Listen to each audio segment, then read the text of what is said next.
All right.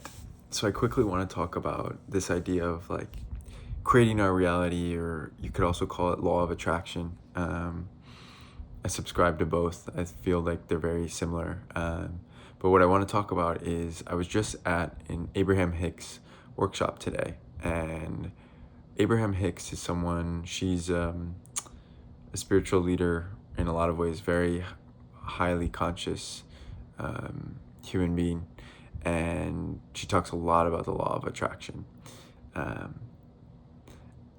And as we were speaking, it was a 4-hour workshop, and we're in there. She just is talking about, these pieces that we think about are, you could also call it manifestation, right? But like manifesting these incredible things in our life, just the realities of houses, of money or cars or things. And those are also maybe for a different time, but like egoic manifestations at times. But I want to focus on the idea of, we think of this crazy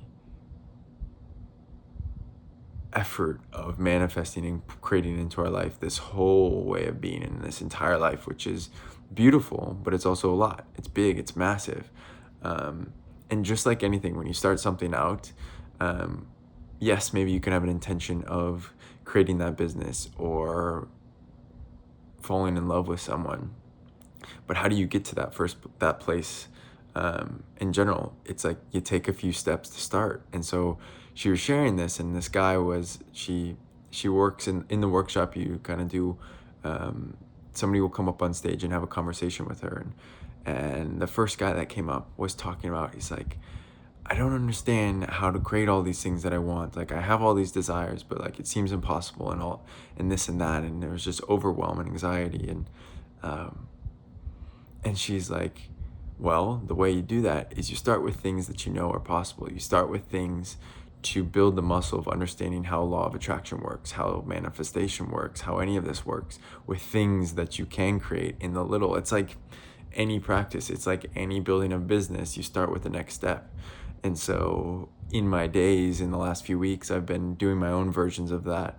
Most specifically, I've been doing it with parking spots, open parking spots, of just like, okay, I'm going to a place where I know it's going to be crowded and there's not going to be a lot of space, but I envision and in my mind hold a strong belief that when I get there, there's going to be a perfect parking spot. And in the last 2 days, each time there's been a perfect front row parking spot. And it might sound small, but it's building this muscle of like, with the power of intention, a lot of beautiful things can be created. So it's both having the intention of where I'm going, and at the same time, the next step to build the muscle for one day to be able to create that full intention. Yeah, that's what I got for today. Peace.